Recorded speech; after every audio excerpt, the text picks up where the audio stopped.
Hi, hi guys. Good evening. Good afternoon here in Kuwait. Ayun. May nabasa ako guys na may pinanood ako na video na isang OFW na minamaltrato siya ng kanyang amo. Tapos, mayroong isang kababayan natin na isang lalaki ng pangalan niya is Kim at sinasabi niya abroad pa more. Grabe kung maka-abroad pa more ha. Hindi niya ramdam yung iyak nung isang OFW. Feel na feel ko yun kasi bilang isang OFW, naranasan natin kung gaano kapagod, gaano kahirap yung magiging OFW. Grabe yung hirap namin at yung iba minalas pa at hindi pa talaga yung mga hindi pa maganda yung mga amo nila, minamaltrato pa sila. Grabe, dapat sana tayo mga kababayan na may puso din po tayo na maawa. Kung sakali man mayroong mga nagpo-post ng mga video na nahirapan sila sa amo nila, dapat tayong lahat magtutulungan na para ma-rescue yung tao na nangangailangan ng tulong. Dapat ganun. Kung wala kang may tulong, huwag ka na mag-comment para hindi lalong sumama ng loob ng ating kababayan. Kasi, imbis aanuhin mo, instead na palakasin mo yung loob niya, sinasabihan mo pang abroad pa more. 'Di ba? Wala kang awa wala kang puso. Ano kaya yung mayroon ka? Kasi kami mga OFW, pag makakita kami ng mga tao kahit ako nandito ako sa amo ko, ang sobrang bait ng amo ko. So thankful ako kay God na binigyan ako ng amo na sobrang bait. Hindi ako minamaltrato, hindi ako pinagalitan, hindi ako niyaw-yawan sa lahat ng hindi pala utos. So, yun, yung lang, basta gagawin ko lang talaga yung dapat gawin.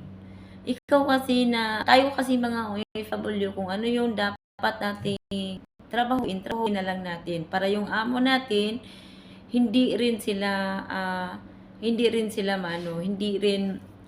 sasakit yung ulo nila, hindi sila magagalit sa atin. So, kaya gawin natin yung kahit hindi tayo uutusan, gagawin natin para hindi tayo lagi uutusan. Kasi pagka hindi natin gagawin, antay pa tayo ng utos, ayun, magagalit yun sila at yung iba minamaltrato pa, sinasaktan pa. So tayo din mga OFW, yung mga kababayan natin na nandyan sa Pilipinas, wag lang naman sana nagaganyan ninyo na abroad pa more. Ha? Dapat, kung wala kang maiambag, kung wala kang maitutulong, wag ka na lang mag-comment. 'Di ba? Para hindi sumama yung loob ng ating kababayan. Sana man lang yung nangyayari kay kabayan, wag mangyari sa pamilya mo. Kasi maniniwala kasi ako sa karma 'Di ba? Kung naniniwala ako sa karma, hindi pa nakakarating yan, hindi pa mangyayari yan, iniisip mo na. Kaya wag ka talagang basta-basta gumawa ng hindi maganda kasi alam mo talaga kung ano yung ginagawa mo, babalik at pabalik talaga yun sa'yo. Ayun. Pwede naman natin aanuhin yung mga kamag-anak ko, punta kayo doon, ganito, ganyan. 'Di ba? Pero kung wala tayong alam kung paano i-rescue yung OFW, so wag na kayong mag-comment. Kasi kami mga OFW, sa totoo lang, kami yung pinakamalaking ambag diyan sa Pilipinas. Malaking naiambag namin sa Pilipinas. Ikaw kaya, ano kayang naiambag mo, Mr. Kim? Kami mga OFW, kahit ganito lang kami, katulong lang kami dito sa ibang bansa, pero ginawa namin ang lahat kahit alam namin na yung paa namin ay nasa hukay na, yung isang paa namin nasa hukay na. At hindi namin alam na sa pag-uwi namin, nasa kabaong na ba kami or hindi ba? 'Di ba? Kaya lagi kaming nagdadasal na sana man lang okay yung amo namin. Kasi gano'n na nga. Marami na tayong mga kababayan na nasawi dito sa ibang bansa. Kaya dapat tayo na mga nandyan sa Pilipinas, kung wala tayong maiambag, wala tayong masasabi, kung wala tayong matutulong, huwag na kayong mag-comment. Kasi yung tao na nagpo-post, alam niyo ba kung bakit? Gusto niya ng emergency na tulong, yung urgent na tulong. So, dapat tayong lahat magtutulungan. Kung may maitutulong tayo, tutulungan natin.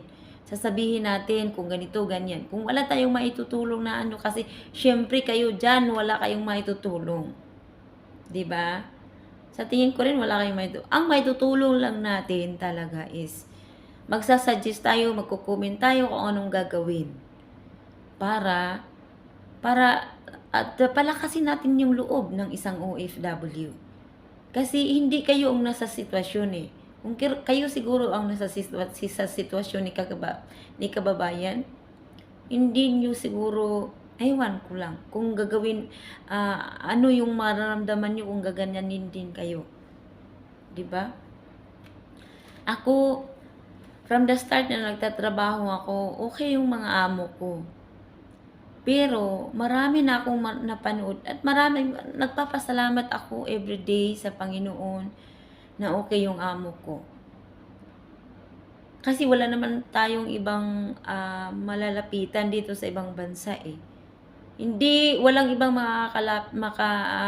makakatulong sa atin, yung Panginoon lang talaga. Na ipagdasal natin na protektahan tayo sa lahat ng mga oras na hindi tayo mapahamak dito sa ibang bansa. Pero yung iba kasi is napahamak talaga sila. Dapat kung wala tayong naiambag, wala tayong maitutulong, huwag na lang kayo mag-comment. 'Di ba? Kasi wala kayo sa sitwasyon niya at wala kayong alam. Baka baka siguro yung pamilya na hirap kaya siya nag-abroad.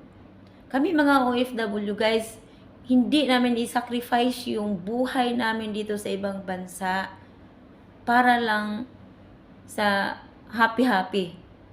Nagtatrabaho kami dito, nagsasacrifice kami kahit yung iba minamaltrato na, yung iba kung ano-ano na nangyayari, na disgrasya, kung ano na. Pero hindi pa rin kami natakot para sa pamilya namin. Kaya yun, kayong mga OFW, yung mga OFW, yung mga kamag-anak, mga OFW na, yung mga kamag-anak nyo na minamaltrato sa sa ibang bansa, punta kayo. May kasi ako, may pinupost ako na number, directly yun ni Sir Raffy Tulfo. So, doon kayo doon nyo kukunin yung number para directly kayo na makatawag doon kay Sir Raffy. At urgent din na ma-rescue agad-agad yung OFW, no? OFW man, sa AXIS kasi yun na number. So, yun lang yung anuhin nyo para directly talaga na ma-rescue ma-rescue agad yung OFW na kamag-anak nyo or mga kakilala nyo. Ganun lang. Kasi magtutulungan tayo guys, di ba? Ganun lang naman eh. Ini-screenshot ko yun kasi hindi natin alam kung mayroon ba tayong mga kaibigan na nangangailangan ng rescue. Kasi nga, doon ko yan nakukuha sa live ni Sir Raffy. Si Sir Raffy kasi nagpa-flash yan ng number sa sa number sa AXIS OFW para na basta makokontak sila agad-agad at agaran nilang maaksyonan yung problema ng isang OFW. Ayun lang po guys. Yun lang po ang masasabi ko. Maraming salamat po and bye-bye and God bless.